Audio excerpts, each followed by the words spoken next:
Good morning everyone praise God. എൻ്റെ പേര് മഞ്ജു. ദൈവത്തിൻ്റെ നാമത്തിന് മഹത്വം ഉണ്ടാകട്ടെ. നമ്മളെ തന്നെ വലിയ മഹാന്മാരായിട്ട് കണക്ക് കൂട്ടരുത് എന്ന ദൈവം പറഞ്ഞിരിക്കുന്നത്. അല്പനായിരിക്കെ വലിയ മഹാന്മാരാണെന്ന് കണക്കുകൂട്ടുന്ന ആൾക്കാർ അവരെ തന്നെ ചതിക്കുന്നു എന്ന ദൈവം പറഞ്ഞിരിക്കുന്നത്. അല്ലെ, നമ്മളെല്ലാവരും ഒരേപോലെയാണ് ദൈവത്തിന്റെ കാഴ്ചപ്പാടില്. എല്ലാവരും പാപം ചെയ്ത് ദൈവത്തിന്റെ തേജസ്സിൽ നിന്ന് വീണുപോയ വ്യക്തികളാണ്. പക്ഷെ നമ്മളെ തേടിയെത്തുകയാണ് ദൈവത്തിന്റെ സ്നേഹം, ദൈവത്തിന്റെ കരുണ. അല്ലെ, ദൈവത്തിന്റെ കൃപ വഴി ദൈവത്തിന്റെ ഗ്രേസ് വഴിയാണ് നമുക്കിന്ന് നീതി ദാനമായിട്ട് ദൈവം തന്നിരിക്കുന്നത്. യേശുക്രിസ്തുവിന്റെ റൈച്ചസ്നെസ് നമുക്ക് ഫ്രീ ഗിഫ്റ്റ് ആയിട്ട് തന്നിരിക്കുകയാണ്. നമുക്ക് ലൈഫ്, നമുക്ക് ജീവിതം ഫ്രീ ഗിഫ്റ്റ് ആയിട്ട് തന്നിരിക്കുകയാണ്. അതുകൊണ്ട് തന്നെ നമ്മളെ തന്നെ ചതിക്കുന്ന വ്യക്തികൾ നമ്മൾ ആകരുത്. അല്ലെ, ഞാൻ വലിയ ആളാണെന്ന് വിചാരിച്ചുകൊണ്ട് നടക്കുന്ന വ്യക്തികൾ, അല്ലെ, മറ്റുള്ളവരെ തരം താഴ്ത്തി കാണുമ്പോൾ നമ്മൾ ചെയ്യുന്ന എന്താന്ന് വെച്ച് കഴിഞ്ഞാൽ നമ്മളെ തന്നെ ചതിക്കുകയോ ചെയ്യുന്നത്. അപ്പൊ അതിനെപ്പറ്റി നമ്മൾ എന്നും അറിവുള്ളവരായിരിക്കുക. അതിനെപ്പറ്റി ദൈവം പറഞ്ഞിരിക്കുന്നത്. അപ്പൊ ദൈവത്തിന്റെ കണ്ണില് എല്ലാവരും ഒരുപോലെ ആകുമ്പം ദൈവം നമ്മോട് പറഞ്ഞിരിക്കുന്നത് പോലെ സ്നേഹിക്കാനുള്ള മനസ്സ് നമുക്കുണ്ടായിരിക്കട്ടെ. അല്ലെ, ആരും വലിയവനില്ല, ആരും ചെറിയവനുമില്ല. ആ ഒരു അറിവോട് കൂടി മുമ്പോട്ട് പോകും. അതിനെപ്പറ്റിയാണ് എനിക്കത് സംസാരിക്കണം. അപ്പൊ നമുക്കൊന്ന് പ്രാർത്ഥിച്ച് സംസാരിക്കാം.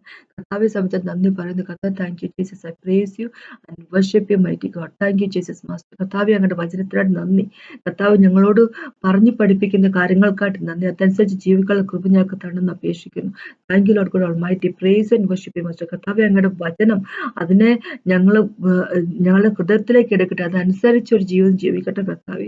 ആരെയും മോശപ്പെട്ട രീതിയിൽ കണ്ണോട് നോക്കാതെ, കർത്താവ് ആരെയും താഴ്ത്തി കാണാതെ, കർത്താവ് ആർക്കും അൺനെസസറി ആയിട്ടുള്ള ഒരു ഇമ്പോർട്ടൻസും കൊടുക്കാതെ, കർത്താവ് ഓൾമൈറ്റി മാസ്റ്റർ എല്ലാവരും ഒരുപോലെ കാണാൻ, എല്ലാവരും ഒരുപോലെ റെസ്പെക്ട് ചെയ്യാൻ, എല്ലാവരെയും ഒരേപോലെ സ്നേഹിക്കാനുള്ള കൃപ തന്നെന്ന് അപേക്ഷിക്കുന്നു. യേശുവിന്റെ ഹോളി സ്പിരിറ്റ് ഗോഡ് നന്ദി പിതാവേ. ഇന്ന് സംസാരിക്കണം അപേക്ഷിക്കുന്നു. Thank you Jesus master. അപ്പൊ father, thank you so much master. In Jesus name amen. So നമുക്ക് ഇന്ന് ഗലാത്യർക്ക് ലേഖനത്തിലേക്ക് 6ാമത്തെ ചാപ്റ്റർ, ഗലാത്യന്റെ 6ന്റെ 1 തൊട്ട് 5 വരെയുള്ള വാക്കുകൾ നമുക്ക് പെട്ടെന്നൊന്ന് വായിക്കാം. ഇങ്ങനെയാ പറഞ്ഞിരിക്കുന്നത്: സഹോദരന്മാരെ, ഒരു മനുഷ്യൻ വല്ല തെറ്റിലും അകപ്പെട്ടു പോയെങ്കിൽ ആത്മീയരായ നിങ്ങൾ നിങ്ങൾ അങ്ങനെയുള്ളവനെ സൗമ്യതയുടെ ആത്മാവിൽ യഥാസ്ഥാനപ്പെടുത്തും. നീയും പരീക്ഷയിൽ അകപ്പെടാതിരിപ്പാൻ സൂക്ഷിച്ചുകൊള്ളുക. തമ്മിൽ ഭാരങ്ങളെ ചുമപ്പിൻ. ഇങ്ങനെ ക്രിസ്തുവിന്റെ ന്യായപ്രമാണം നിവർത്തിപ്പിൻ. താൻ അല്പനായിരിക്കെ മഹാനാകുന്നു എന്ന് ഒരുത്തൻ നിരൂപിച്ചാൽ തന്നെത്താൻ വഞ്ചിക്കുന്നു. ഓരോരുത്തർ താന്റെ പ്രവൃത്തി ശോധന ചെയ്യട്ടെ. എന്നാൽ അവൻ തന്റെ പ്രശംസ മറ്റൊരുത്തനെ കാണിക്കാതെ തന്നിൽ തന്നെ അടക്കി വെക്കും. ഓരോരുത്തർ താന്റെ ചുമട് ചുമക്കുമല്ലോ. അപ്പോ ഇവിടെ ദൈവത്തിന്റെ കിരീടത്തിന്റെ വലിയൊരു മർമ്മമാണ് പറഞ്ഞിരിക്കുന്നത്. ഇങ്ങനെയാ പറഞ്ഞിരിക്കുന്നത് ഇവിടെ: നമ്മളുടെ ഇടയിലുള്ള ഏതെങ്കിലും സഹോദരന്മാർ വല്ല തെറ്റിൽ അകപ്പെട്ടു പോയിട്ടുണ്ടെങ്കിൽ ആത്മീയരായ നിങ്ങൾ അങ്ങനെയുള്ളവരെ സൗമ്യതയുടെ ആത്മാവിൽ യഥാസ്ഥാനപ്പെടുത്തുക. നീയും പരീക്ഷയിൽ അകപ്പെടാതിരിക്കാൻ സൂക്ഷിച്ചുകൊള്ളു. ഇപ്പൊ ഇത് മനുഷ്യർ വല്ല തെറ്റിലും എന്നിങ്ങനെ പറഞ്ഞിരിക്കുന്നത് വെച്ചാൽ നമ്മുടെ ഇടയിലുള്ള ബ്രദറൻസ് അല്ലെ, എന്ന് വെച്ച് കഴിഞ്ഞാല് നമ്മളുടെ സഹോദരങ്ങൾ, യേശുക്രിസ്തുവുള്ള സഹോദരങ്ങൾ ആരെങ്കിലും തെറ്റിലകപ്പെട്ട് പോയി കഴിഞ്ഞാൽ കറക്റ്റ് ചെയ്യൂ എന്ന് പറഞ്ഞിരിക്കും. പക്ഷെ ആ കറക്റ്റ് ചെയ്യുന്നത് എങ്ങനെയാന്ന് വെച്ചാൽ സൗമ്യതയോടുകൂടി ചെയ്യാനാണ് പറഞ്ഞിരിക്കുന്നത്. ഇവിടെ പറയുന്നത് നമ്മുടെ ഇടയിലുള്ള സഹോദരങ്ങൾ ആരെങ്കിലും തെറ്റ് ചെയ്താൽ സൗമ്യതയോടുകൂടെ വേണം കറക്റ്റ് ചെയ്യാൻ. അല്ലെ, ആ കറക്റ്റ് ചെയ്യുന്ന സമയത്ത് നമ്മളെ സൂക്ഷിക്കണം. അതേ തെറ്റിലേക്ക് വീണ് പോകാതിരിക്കും. ഇപ്പൊ സൗമ്യതയോടുകൂടി കറക്റ്റ് ചെയ്യാൻ പറയുമ്പോൾ അങ്ങനെ തന്നെ ചെയ്യണം. അല്ലാതെ അവരോട് ചെന്നിട്ട് എനിക്ക് അറിയാമായിരുന്നു, നിനക്ക് ഇത് വരുമെന്നുള്ള കാര്യം അറിയാമായിരുന്നു, നിന്റെ പോക്ക് അത് ശരിയായിട്ടുള്ള രീതിയിലുള്ള പോക്കായിരുന്നില്ല, എനിക്ക് അപ്പോഴേ അറിയാമായിരുന്നു, അല്ലെ, നിന്റെ മനസ്സിലിരിപ്പ് പോലെ തന്നെ നിനക്ക് കിട്ടിയത്, അല്ലെ എന്ന് പറയാൻ പോകരുത്. ഇനി വേറെ ചിലർ എന്ത് ചെയ്യുന്നു വെച്ച് കഴിഞ്ഞാല് പുറമെ കാണിക്കുക, അയ്യോ സഹോദര കുഴപ്പമില്ലെന്നേ, ദൈവം നിങ്ങളെ സഹായിക്കും എന്നൊക്കെ പുറമേ കാണിക്കുമ്പോ ഉള്ളിന്റെ ഉള്ളില് പറയും, ഇവനേത് വന്നത് നന്നായി, എനിക്കറിയാമായിരുന്നു ഇവനിത് വരുമെന്നുള്ള കാര്യം. അവന്റെ ഒരു സ്മാർട്ട്നെസ്, അല്ലെ, അങ്ങനെ ഉള്ളിന്റെ ഉള്ളിൽ പറയുന്ന വ്യക്തികളും ഉണ്ട്. അപ്പൊ അങ്ങനെയുള്ളവരാകാതിരിക്കട്ടെ എന്ന ദൈവം നമ്മളെ പറ്റി പറഞ്ഞിരിക്കുന്നത്. സ്നേഹം ഹിപ്പോക്രസി ഇല്ലാത്തതായിരിക്കട്ടെ, വ്യാജമായിട്ടുള്ള സ്നേഹം ആകാതിരിക്കട്ടെ. റോമകത്തിന്റെ ലേഖനത്തിന് 12ാമത്തെ ചാപ്റ്ററിലേക്ക് പോകുമ്പോൾ നമ്മളോട് ദൈവം അങ്ങനെ പറഞ്ഞിരിക്കുന്നത്: സ്നേഹം എന്നുള്ളത് വ്യാജമായിട്ടുള്ള സ്നേഹം ആയിരിക്കരുത്. പുറമേ ഒന്ന് കാണിക്കുകയും അകമേ ഒന്ന് വിചാരിക്കുകയും ചെയ്യുന്ന തരത്തിലുള്ള സ്നേഹമായിരിക്കരുത്. സ്നേഹം പ്രകടിപ്പിക്കുക അല്ലെ? സ്നേഹത്തിൽ നമ്മുടെ സഹോദരങ്ങളെ അല്ലെ, യേശുവിലുള്ള സഹോദരങ്ങളെ അവരെന്തെങ്കിലും പാപത്തിലായി പോയി കഴിഞ്ഞാൽ അവരെ തിരിച്ച് യേശുവിലേക്ക് കൊണ്ടുവരും. അതാണ് ഏറ്റവും വലിയ സ്നേഹം നമുക്ക് കാണിക്കാൻ പറ്റുന്ന. ഏത് രീതിയിലാന്ന് വെച്ച് കഴിഞ്ഞാൽ യേശുവിലേക്ക് ആൾക്കാരെ കൊണ്ടുവന്നാണ് നമുക്ക് സ്നേഹം കാണിക്കാൻ പറ്റുന്നത് അല്ലെ? ഇനി ഇവിടെ പറഞ്ഞിരിക്കുക, നിങ്ങൾ ആത്മീയരായി നിങ്ങൾ എന്ന് പറഞ്ഞിരിക്കുന്നു. എന്ന് വെച്ച് കഴിഞ്ഞാല് ബാക്കിയുള്ളവർ ആരും ആത്മീയരല്ല, നമ്മൾ കുറച്ചുപേർ ആത്മീയരാണ് എന്നല്ല പറയുന്നത്, ഉദ്ദേശിക്കുന്നത്. ആത്മീയർ എന്നുള്ള വാക്കുകൊണ്ട് ഇവിടെ ഉദ്ദേശിക്കുന്നത് വെച്ചാല് നമ്മള് ഹോളി സ്പിരിറ്റ് ഗോഡിന്റെ ഹോളി സ്പിരിറ്റ് ഗോഡിനെ നമ്മളുടെ ജീവിതത്തില് അനുവദിക്കുവാണ് കാര്യങ്ങൾ ചെയ്യുന്നതിന് വേണ്ടി. ഹോളി സ്പിരിറ്റ് ഗോഡിനെ നമ്മൾ ഫോളോ ചെയ്യുവാണ് ചെയ്യുന്നത്. എല്ലാ ക്രിസ്ത്യൻസും ഹോളി സ്പിരിറ്റ് ഗോഡിനെ അവരുടെ ജീവിതത്തിന്റെ കർത്താവായിട്ട്, നാഥനായിട്ട് വെച്ചിരിക്കുന്നു എന്ന് പറയാൻ നമുക്ക് സാധിക്കത്തില്ല. അവരുടെ ജീവിതത്തിന്റെ നാഥൻ ഹോളി സ്പിരിറ്റ് ഗോഡാണ്, ലോർഡ് ഹോളി സ്പിരിറ്റ് ഗോഡാണെന്ന് പറയാൻ നമുക്ക് പറ്റത്തില്ല അല്ലെ? മിക്കവാറും ആൾക്കാരുടെ ജീവിതത്തില്, ക്രിസ്ത്യൻസിന്റെ ജീവിതത്തിൽ ഹോളി സ്പിരിറ്റ് ഗോഡിന് പ്രത്യേകിച്ച് സ്ഥാനമൊന്നുമില്ല. എന്താണ് ഞാൻ പറയാൻ ഉദ്ദേശിച്ചെന്ന് വെച്ച് കഴിഞ്ഞാല്, നമ്മള് ചർച്ചിലൊക്കെ പോകും, സൺഡേ ചർച്ചിലൊക്കെ പോകും, കൈയടിക്കും, ബഹളമുണ്ടാക്കും, അന്യഭാഷ സംസാരിക്കും, അതൊക്കെ വാസ്തവം അല്ലെ? ആ സമയത്ത് ഹോളി സ്പിരിറ്റ് ഗോഡൊക്കെ വേണം. പക്ഷെ വീട്ടിൽ വന്നു കഴിഞ്ഞാല് ഹോളി സ്പിരിറ്റ് ഗോഡ് പറയുന്ന ഒരു കാര്യം അനുസരിക്കാൻ പറയുന്ന ഒരു കാര്യം നമ്മൾ ചെയ്യത്തില്ല. നമ്മുടെ ജീവിതത്തിന്റെ കർത്താവായിട്ട് നമ്മൾ തന്നെ അങ്ങോട്ട് നിൽക്കും. മിക്കവാറും ആൾക്കാർ ചെയ്യുന്ന കാര്യങ്ങളാണ് അല്ലെ? നമ്മളെല്ലാവരും തന്നെ പലപ്പോഴും നമ്മുടെ ജീവിതത്തിന്റെ പല ഏരിയയിൽ നമ്മൾ ചെയ്തിരിക്കുന്ന കാര്യമാണ് അല്ലെ? ദൈവത്തിന് സ്ഥാനം കൊടുക്കാൻ നമ്മുടെ ജഡത്തിന്റെ സ്വഭാവത്തിൽ നമ്മൾ അങ്ങോട്ട് എന്താ പറയുക, അങ്ങനെ അങ്ങ് ജീവിക്കും അല്ലെ? അപ്പൊ ദൈവത്തിന് അടിയറവ് പറയണ, ദൈവത്തോട് അടിയറവ് പറയുമ്പോ ദൈവത്തെ അനുസരിക്കണമല്ലോ. അപ്പൊ അത് മിക്കവാറും തന്നെ ബുദ്ധിമുട്ടാണ്. അതുകൊണ്ട് എന്താ പറയുക, ഹോളി സ്പിരിറ്റ് ഗോഡ് എന്ത് പറഞ്ഞാലും അത് ആ സൈഡിലേക്ക് ചെവി കൊടുക്കാതിരിക്കുന്നത് അല്ലെ? അപ്പൊ അങ്ങനെയുള്ളവർ ആത്മീയരാന്ന് പറയാൻ പറ്റത്തില്ല. ആത്മീയർ എന്ന് പറയുമ്പോ അവരുടെ ജീവിതത്തിന്റെ സകല കൺട്രോൾ ഇരിക്കുന്നത് ഹോളി സ്പിരിറ്റ് ഗോഡിന്റെ കയ്യിലായിരിക്കും. അങ്ങനെയുള്ള വ്യക്തികളാണ് ആത്മീയർ എന്ന് പറയുന്നത് അല്ലെ? അപ്പൊ അങ്ങനെ നിങ്ങൾ ആത്മീയരാണെങ്കിൽ നിങ്ങളുടെ ഫെലോ ബിലീവേഴ്സ് അവരെന്തെങ്കിലും തെറ്റിലും കുറ്റിലൊക്കെ ചെന്ന് പെട്ട് പോവുകയാണെങ്കിൽ ഹോളി സ്പിരിറ്റ് ഗോഡ് അവരെ കറക്റ്റ് ചെയ്യുന്ന പോലെ, നമ്മളുടെ ദൈവം ഒരിക്കൽ പോലും നമ്മളെ കുറ്റപ്പെടുത്തുന്നില്ല. ഹോളി സ്പിരിറ്റ് ഗോഡ് ഒരിക്കൽ പോലും കുറ്റപ്പെടുത്തുന്നില്ല. പകരം എന്ത് ചെയ്യുന്നു വെച്ച് കഴിഞ്ഞാൽ യേശുക്രിസ്തുവിനെ വെളിപ്പെടുത്തി തരും നമുക്ക് അല്ലെ? യേശുക്രിസ്തുവിനെ നമുക്ക് വെളിപ്പെടുത്തി തരുമ്പോഴേക്കും എന്ത് പറ്റുമെന്ന് വെച്ച് കഴിഞ്ഞാൽ ദൈവത്തിന്റെ ആ ഒരു പരിശുദ്ധി നമുക്ക് മനസ്സിലായി കഴിയുമ്പോഴേക്കും നമ്മൾ ഓട്ടോമാറ്റിക്കലി റിപ്പന്റ് ആയി പോകും അല്ലെ? എന്ന് വെച്ച് കഴിഞ്ഞാല് നമ്മളിപ്പോ യോഹന്നാന്റെ സുവിശേഷത്തിന്റെ 15ാമത്തെ ചാപ്റ്ററിലേക്ക് പോകുമ്പോൾ ഇങ്ങനെ പറഞ്ഞിരിക്കുന്നത്, ശിഷ്യന്മാരെല്ലാം ക്ലീൻ എന്നാ പറഞ്ഞിരിക്കുന്നത്. 3ാമത്തെ വാക്ക് എന്താ അങ്ങനെ പറഞ്ഞിരിക്കുന്നത് എന്ന് വെച്ചാല്, അവിടെ ശിഷ്യന്മാർ യേശുക്രിസ്തു പറഞ്ഞ വചനം കേട്ടിട്ട് അവര് ക്ലീൻ ആയിരിക്കും എന്ന് പറയും. അപ്പൊ വചനമാണ് ഹോളി സ്പിരിറ്റ് ഗോഡ് ഉപയോഗിക്കാൻ നമ്മളെ ക്ലീൻ ആക്കാൻ വേണ്ടി. വചനത്തിൽ കൂടെ യേശുക്രിസ്തുവിനെ വെളിപ്പെടുത്തി തരുമ്പോ നമ്മൾ ഓട്ടോമാറ്റിക്കലി തിങ്ക് ചെയ്യും, എന്റെ കർത്താവേ, ഞാൻ ഈ നേരത്തെ നടന്ന വഴി കൂടെ എന്റെ നേരത്തെ ഉള്ള കൂതറ സ്വഭാവം വെച്ചുകൊണ്ട് ഇനി ഇരിക്കാൻ ശരിയായിട്ടുള്ള കാര്യമല്ലല്ലോ, നേരത്തെ ഞാൻ ചെയ്തു കൂട്ടിയ കാര്യങ്ങളൊക്കെ തെറ്റായിരുന്നല്ലോ, ഞാനിനി അങ്ങനെയൊന്നും ചെയ്യരുതല്ലോ അല്ലെ? ഞാനിങ്ങനെ ഇനിയും മോശപ്പെട്ട രീതി ആരോട് സംസാരിക്കരുതല്ലോ, ആരെപ്പറ്റിയും ഗോസിപ്പ് പറയരുതല്ലോ, ആരോടും ദേഷ്യപ്പെടരുതല്ലോ, അല്ല ഞാൻ മറ്റുള്ളവരെ സ്നേഹിക്കണമല്ലോ. കാരണം ഹോളി സ്പിരിറ്റ് ഗോഡ് വചനം വഴി നമുക്ക് പറഞ്ഞു തരുക. വചനത്തിൽ ഓരോ കാര്യം കാണിച്ചു തരും. നമ്മൾ വചനം വായിക്കുന്നവരെ പറ്റിയാണ് പറയുന്നത്. വചനം വായിക്കുമ്പോൾ ഓരോ കാര്യങ്ങൾ നമ്മളെ കാണിച്ചു തരുക. യേശുവിന്റെ സ്വഭാവമാണ് വചനത്തിൽ പറഞ്ഞിരിക്കുന്നത്. യേശുവിന്റെ പ്യൂരിറ്റിയാണ്, യേശുവിന്റെ ഹോളിനെസ്, പരിശുദ്ധിയാണ് വചനത്തിൽ പറഞ്ഞിരിക്കുന്നത്. അപ്പൊ ഇങ്ങനെ ഞാൻ യേശുവിനെ പോലെ ആയിരിക്കണമല്ലോ, ഞാൻ നേരത്തെ നടന്ന രീതിയിൽ എനിക്ക് നടക്കാൻ പറ്റത്തില്ലല്ലോ, അത് ശരിയായിട്ടുള്ള കാര്യമല്ല. അപ്പൊ അങ്ങനെയാകുമ്പോ നമ്മള് എന്താ പറയാ, കറക്റ്റ് ആക്കപ്പെടും അല്ലെ? കറക്റ്റ് ആക്കപ്പെടും. അപ്പൊ നമ്മള് എന്താ പറയാ, ആത്മീയരായിട്ടുള്ളവരാണെങ്കിൽ, ഹോളി സ്പിരിറ്റ് ഗോഡിനെ അനുസരിച്ച് ജീവിക്കുന്ന വ്യക്തികളാണെങ്കിൽ, ജീവിതത്തെ ഹോളി സ്പിരിറ്റ് ഗോഡിന്റെ കയ്യിലേക്ക് കൊടുത്തിരിക്കുന്ന വ്യക്തികളാണെങ്കിൽ, അങ്ങനെയുള്ളവര് നമ്മുടെ കൂട്ടു സഹോദരന്മാർ ആരെങ്കിലും പാപം ചെയ്യുന്നത് കാണുവാണെങ്കിൽ, നമുക്ക് മനസ്സിലാവുകയാണെങ്കിൽ, അല്ലെങ്കിൽ ഹോളി സ്പിരിറ്റ് ഗോഡ് നമ്മളോട് പറയുവാണെങ്കിൽ, നമ്മൾ ചെന്ന് ഹോളി സ്പിരിറ്റ് ഗോഡിന്റെ സഹായത്തോടുകൂടി ആ വ്യക്തിയോട് നമ്മൾ സംസാരിക്കുക എന്നാ പറഞ്ഞിരിക്കുന്നത്. അതോടൊപ്പം തന്നെ നമ്മൾ വീണു പോകാതിരിക്കാൻ നമ്മൾ സൂക്ഷിക്കുക. 1 കൊരിന്ത്യന്റെ കൊരിന്ത്യരില് 10ാമത്തെ ചാപ്റ്ററിൽ ഇങ്ങനെ പറഞ്ഞിരിക്കുന്നത്, നമ്മള് എന്താ സ്ട്രോങ് ആയിട്ട് നിൽക്കുന്നു എന്ന് വിചാരിച്ചിരിക്കുന്ന ആൾക്കാര് വീണു പോകാതിരിക്കാൻ നമ്മൾ ശ്രമിക്കുക, അല്ലെ? വീണു പോകരുത്. നമുക്ക് ഇങ്ങനെ അഹങ്കാരത്തോടുകൂടി നമ്മൾ ചിന്തിക്കുക, അല്ലെങ്കിൽ നമുക്ക് ഭയങ്കര അഹങ്കാരം ഒന്നും വേണ്ട, ഭയങ്കര കോൺഫിഡൻസ് ആണെന്ന് വിചാരിച്ചു. ഭയങ്കര കോൺഫിഡൻസ് ആണ് നമ്മുടെ ഭയങ്കര വിശ്വാസം. ദൈവത്തിൽ ഇല്ലാത്ത വിശ്വാസം നമുക്ക് നമ്മളോട് തന്നെ വിശ്വസിച്ചു. അതും മിക്കവാറും കാര്യത്തിൽ അങ്ങനെ തന്നെയാണ്. നമ്മുടെ ജഡത്തോട് നമുക്ക് ഭയങ്കര വിശ്വാസം, ജഡത്തിന്റെ സ്വഭാവത്തിൽ ഭയങ്കര വിശ്വാസം നമുക്ക്. ദൈവത്തോട് മിക്കവാറും നല്ല വിശ്വാസം കാണത്തില്ല. അപ്പൊ നമ്മൾ വിചാരിച്ചു, എന്നെ കൊണ്ട് സാധിക്കും, ഞാൻ അങ്ങനെയൊന്നും വീണു പോകത്തൊന്നുമില്ല. അങ്ങനെയൊക്കെ ഒരു സ്വഭാവം നമുക്കുണ്ട് മിക്കവാറും ആൾക്കാർക്ക്. അപ്പോ ദൈവത്തോട് ദൈവം ഏറ്റവും കൂടുതൽ വിശ്വസിക്കാൻ യോഗ്യതയുള്ളത് ദൈവം തന്നെയാണ്. ദൈവം ഒരിക്കൽ പോലും യെസ് എന്ന് പറഞ്ഞ കാര്യത്തെ പിന്നെ നോ എന്ന് പറയത്തില്ല. ദൈവത്തിന്റെ യെസ് എപ്പോഴും യെസ് തന്നെയായിരിക്കും. ദൈവം ഒരു കാര്യം പറഞ്ഞിട്ടുണ്ട് അതുപോലെ തന്നെ ചെയ്യുകയും ചെയ്യും. പക്ഷെ എന്നാലും മിക്കവാറും തന്നെ നമുക്ക് വിശ്വസിക്കാൻ ബുദ്ധിമുട്ട് ദൈവത്തെ. പക്ഷെ നമ്മുടെ ജഡത്തെയും പിശാചിനെയും വിശ്വസിക്കാൻ നമുക്ക് നല്ല കഴിവല്ല. പിശാച് എന്തെങ്കിലും നമ്മുടെ ജീവിതത്തിലേക്ക് പറഞ്ഞിട്ടുണ്ടെങ്കിൽ അവന്റെ തലയടിച്ച് പൊട്ടിക്കുന്നതിന്റെ പകരമായിട്ട് നമ്മൾ വിചാരിക്കുക, എന്റെ ദൈവമേ, ഇനി എനിക്കതങ്ങനെ വരാൻ പോവുക, അല്ലെ? ഇപ്പൊ പിശാച് നമുക്കൊരു ആക്സിഡന്റ് ഉണ്ടാവുമെന്ന് മനസ്സിലേക്ക് ഇട്ടെന്ന് വിചാരിച്ചു, അല്ലെങ്കിൽ നമ്മൾ സ്വപ്നത്തിലിട്ടെന്ന് വിചാരിച്ചു.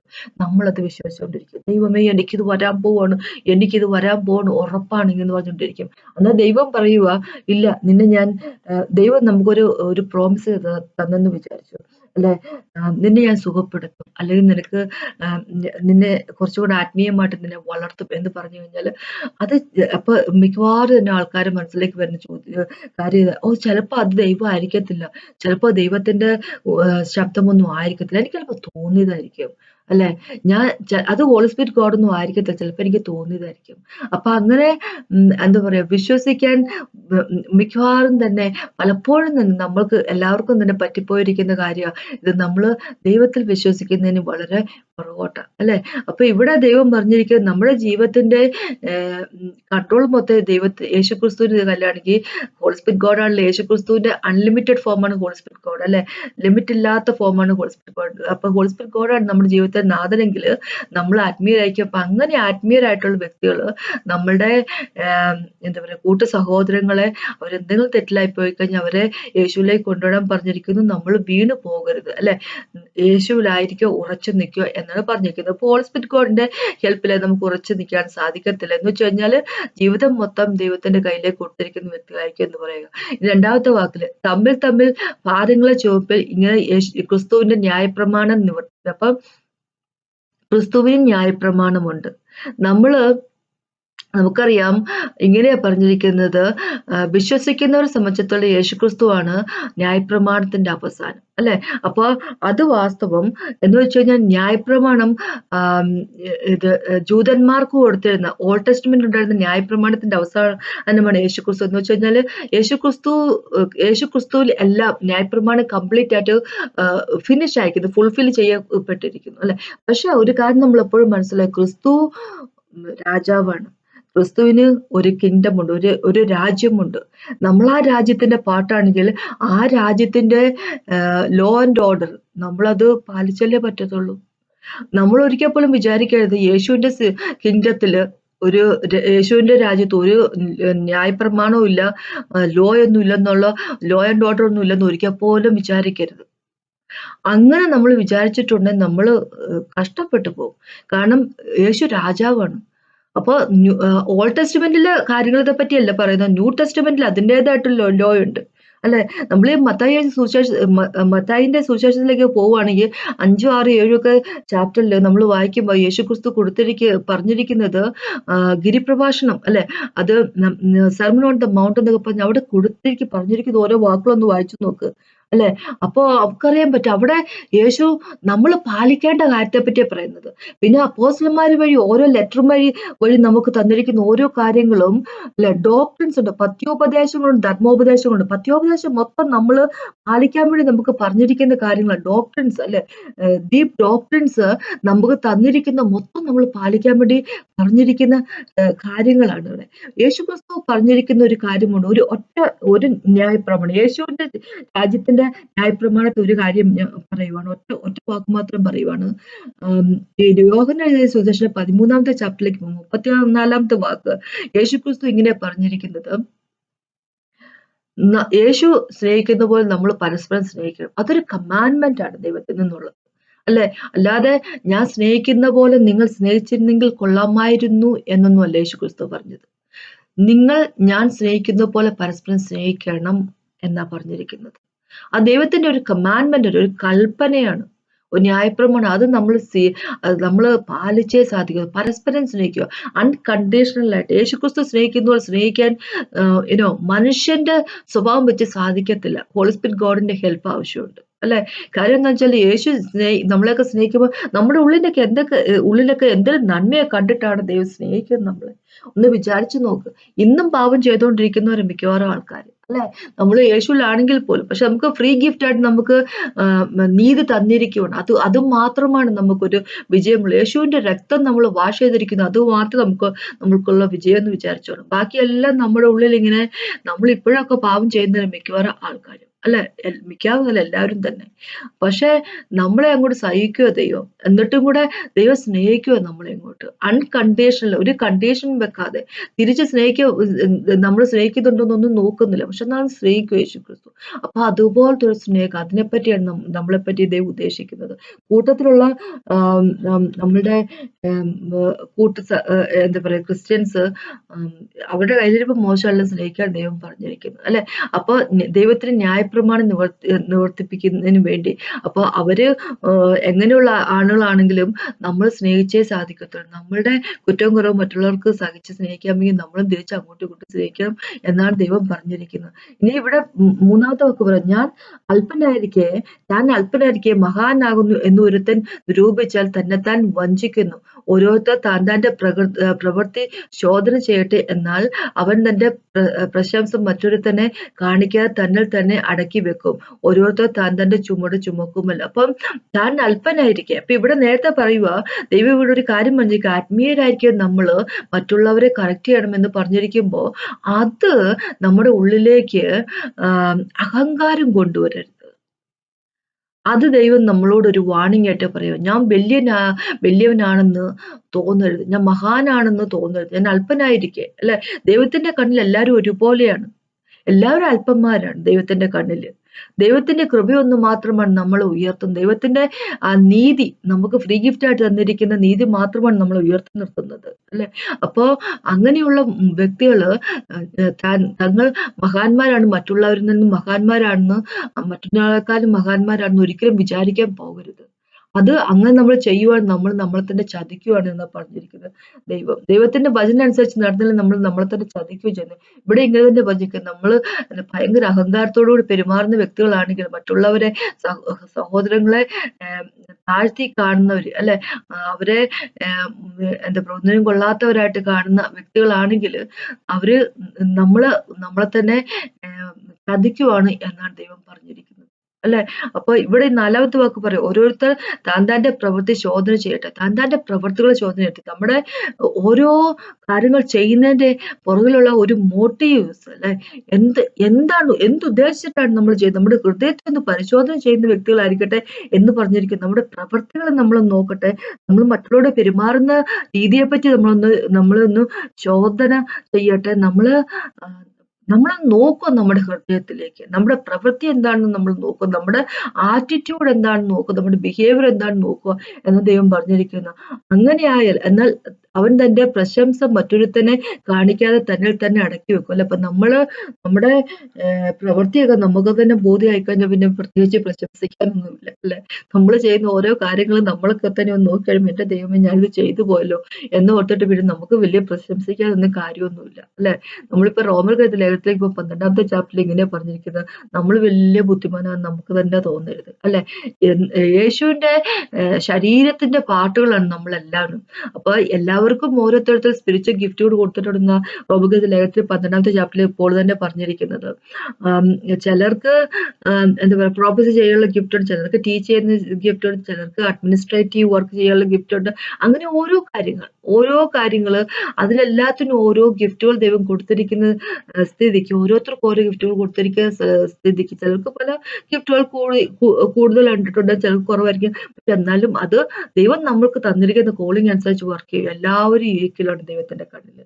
എല്ലാവരും ഈക്വലാണ് അല്ലെ. അപ്പൊ ഒരു പൊതുവായിട്ടുള്ള സ്വഭാവം എന്താന്ന് വെച്ച് കഴിഞ്ഞാല് നമ്മളെക്കാളും താഴ്ന്നവരാണെങ്കിൽ, താഴ്ന്നവർ ഇൻ ദ സെൻസ്, താഴ്ന്നവരെന്ന് പറയുമ്പോൾ ആം, എന്താ പറയാ, ദൈവത്തിനെ കണ്ട് നമ്മളെല്ലാരും ഒരുപോലെ, പക്ഷെ സോഷ്യലി അല്ലെ, സോഷ്യലി നോക്കുമ്പോ ഇത്തിരി പണം കുറഞ്ഞവരാണെങ്കിൽ അല്ലെ, ഇച്ചിരി കൃപാവരങ്ങൾ കുറഞ്ഞ വ്യക്തികളാണെങ്കിൽ, അല്ലെങ്കിൽ പ്രാർത്ഥനയിൽ ഇച്ചിരി പുറകെ നിൽക്കുന്ന വ്യക്തികളാണ്, അവരെ മിക്കവാറും തന്നെ ആൾക്കാർ എന്ത് ചെയ്യുന്നു വെച്ച് കഴിഞ്ഞാല് ഇങ്ങനെ ഓ എന്തിനു കൊള്ളാവുന്ന ആൾക്കാർ, അങ്ങനത്തെ ഒരു ഒരു ഒരു മൈൻഡ് സെറ്റപ്പാ മിക്കവാറും ആൾക്കാർക്ക്. പക്ഷെ എന്നാ ഇച്ചിരി നമ്മളെക്കാളും കുറച്ച് പണമുള്ള ആൾക്കാരാന്ന് വിചാരിച്ചോ, കുറച്ച് പണമൊക്കെ ഉണ്ട്, അവർക്ക് കുറച്ച് കൃപാവരങ്ങളൊക്കെ ഉണ്ട്, ഒരു സോഷ്യൽ സ്റ്റാറ്റസ് ഒക്കെ ഇച്ചിരി നല്ലതാണ്, എല്ലാവരും ഒക്കെ അറിയപ്പെടുന്ന വ്യക്തികളാണെങ്കിൽ എല്ലാവർക്കും വലിയ താല്പര്യമായിരിക്കും അവരുമായിട്ട് അസോസിയേറ്റ് ചെയ്ത്, അവരുമായിട്ട് ഒരു സഹകരിച്ച് പോകാനും, അവരെ ഒന്ന് പൊക്കി കാണിക്കാനും പൊക്കി പിടിക്കാനും ഒക്കെ ഒരു വളരെയധികം എന്താ പറയുന്നത്, ഒരു താല്പര്യമൊക്കെ ആയിരിക്കും. ദൈവം പറഞ്ഞിരിക്കുന്നത് അങ്ങനെ ചെയ്യുന്ന വ്യക്തികളാകരുത്. നിങ്ങൾ നിങ്ങളെ തന്നെ ചതിക്കുമെന്ന് ദൈവം പറഞ്ഞിരിക്കുന്നത്. ആ വാക്ക് ഇവിടെ ദൈവം ഉപയോഗിച്ചിരിക്കുന്നത്. ചതിക്കുന്ന വ്യക്തികളാകരുത് നമ്മള്. പിശാചുണ്ട് നമ്മളെ ചതിക്കാൻ വേണ്ടി അല്ലെ. പക്ഷെ പിശാച് തക്കം നോക്കി നടക്കും നമ്മളെ കൈ കിട്ടുന്ന സമയത്ത് ചതിക്കാൻ വേണ്ടി. അപ്പൊ നമ്മളായിട്ട് നമ്മളെ തന്നെ ചതിക്കേണ്ട കാര്യമുണ്ടോ? അപ്പൊ അത് ദൈവം പറഞ്ഞിരിക്കുന്നു. എല്ലാവരും അവനവന്റെ വർക്കുകൾ നോക്കുക, അവനവന്റെ പ്രവൃത്തി അവനവന്റെ ജീവിതത്തിലേക്ക് ഒന്ന് നോക്കുക, ഇടയ്ക്കിടയ്ക്ക് നോക്കണം. നമ്മളെല്ലാരും നമ്മുടെ മനസ്സിലേക്ക് ഒന്ന് നോക്കണം. നോക്കിയേ പറ്റത്തുള്ളൂ അല്ലെ. എന്നും നോക്കിയാല് അത്രയും നല്ലത്. എന്നും നമ്മുടെ കുറ്റങ്ങളും തെറ്റുകളും നമുക്ക് തന്നെ മനസ്സിലായി കഴിയുമ്പോ ദൈവത്തോട് ക്ഷമ ചോദിച്ചോണ്ട് തിരികെ ചെല്ലുക അല്ലെ. ദൈവത്തോട് ക്ഷമ ചോദിക്കുക. അതാണ് നമ്മൾ ചെയ്യേണ്ടത്. നമ്മളെ തന്നെ യേശു എങ്ങനെയായിരിക്കണോ അതുപോലെ ആയിരിക്കുക. ഇപ്പൊ 5ാമത്തെ വാക്യത്തിൽ പറഞ്ഞു, ഓരോരുത്തർ താൻ താന്റെ ചുമട് ചുമക്കുമല്ലോ. അപ്പൊ ഓരോരുത്തരും നമ്മളെ തന്നെ ചുമട്, നമ്മുടെ പാപങ്ങളുടെ ചുമട് അല്ലെ, അത് ദൈവത്തിന്റെ കൈകളിലേക്ക് വെച്ചുകൊണ്ട് നമ്മളുടെ കൊടുത്തുകൊണ്ട് നമ്മളെപ്പറ്റി അറിയുന്ന വ്യക്തികളായിരിക്കട്ടെ എന്ന് പറഞ്ഞ്, നമ്മളെ പറ്റി ഒരു അറിവുള്ള വ്യക്തികളായിരിക്കണം നമ്മൾ എന്താ പറഞ്ഞിരിക്കുന്നത്. പോൾ ഇങ്ങനെ പറഞ്ഞിരിക്കുന്നത്, നിങ്ങള് ഞാൻ ക്രിസ്തുവിനെ ഇമിറ്റേറ്റ് ചെയ്യുന്ന പോലെ നിങ്ങൾ എന്നെ ഇമിറ്റേറ്റ് ചെയ്യുമെന്ന് പറഞ്ഞിരിക്കും. കാരണം വെച്ചാല് പോള് എന്നും തന്നെ ശോധന ചെയ്യുകയും മറ്റുള്ളവരെ ഒരുപോലെ കാണുകയും അല്ലെ, എല്ലാവരും സ്നേഹിക്കുകയും ദൈവത്തിന്റെ കൽപ്പന അനുസരിച്ച് ജീവിച്ച ഒരു വ്യക്തി. അപ്പൊ പോളിന് ധൈര്യമുണ്ട് പറയാൻ, യേശുക്രിസ്തു യേശുക്രിസ്തുവിനെ ഞാൻ അനുകരിച്ചുകൊണ്ടിരിക്കുക എന്നാ പോള് പറയുന്നത് അല്ലെ. താൻ അനുകരിക്കുകയാണ് യേശുക്രിസ്തുവിനെ. അപ്പൊ താൻ യേശുക്രിസ്തുവിനെ അനുകരിക്കുന്ന പോലെ തന്നെ പോള് സ്പിരിച്വൽ ഫാദർ ആയതുകൊണ്ട് അദ്ദേഹത്തെ അനുകരിക്കുക എന്ന് പറഞ്ഞിരിക്കുക അല്ലെ. നമുക്ക് ഫിലിപ്പിയർ ലേഖനത്തിൽ ഇങ്ങനെ പറഞ്ഞു, 1ാമത്തെ ചാപ്റ്ററിൽ, എനിക്ക് ജീവിതം എന്ന് പറഞ്ഞാൽ യേശുക്രിസ്തുവാണ്, മരണം എന്ന് പറഞ്ഞാൽ ഗെയിൻ ആണ്. For me to live is Christ and die is gain എന്ന് പറഞ്ഞിരിക്കുന്നത്. ഞാൻ ഈ ലോകത്തിൽ ജീവിക്കുവാണെങ്കിൽ അത് യേശുക്രിസ്തുവിന് വേണ്ടി. ജീവിതം എന്ന് പറഞ്ഞാൽ എനിക്ക് യേശുക്രിസ്തുവാണ് അല്ലെ. മരിക്കുക എന്ന് പറഞ്ഞാൽ എനിക്കൊരു ഗെയിൻ ആണ്. എന്ന് വെച്ച് കഴിഞ്ഞാൽ ഞാൻ യേശുവിന്റെ അടുത്തേക്ക് പോകുന്നത്.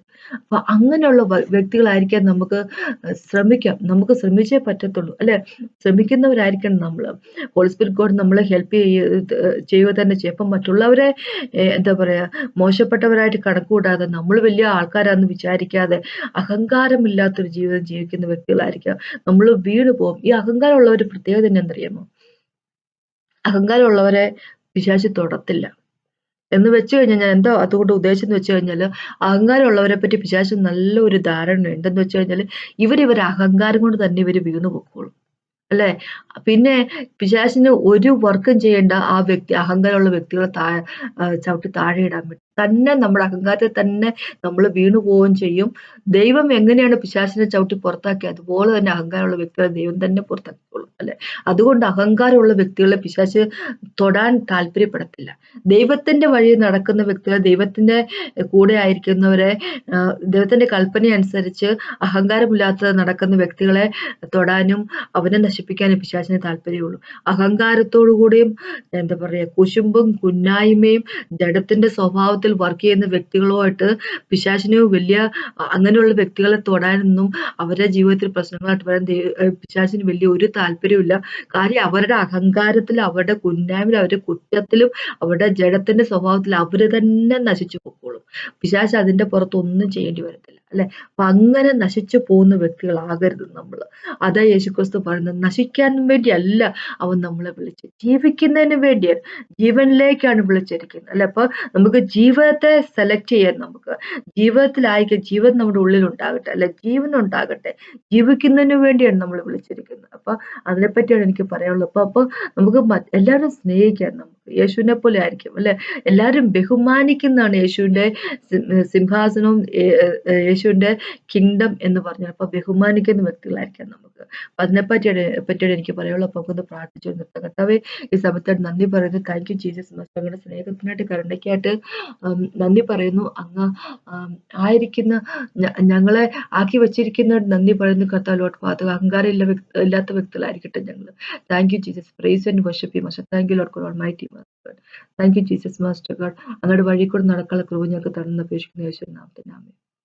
ഇത് കേട്ടതിന് നന്ദി. ദൈവത്തിനാമത്തിൽ മാത്രം.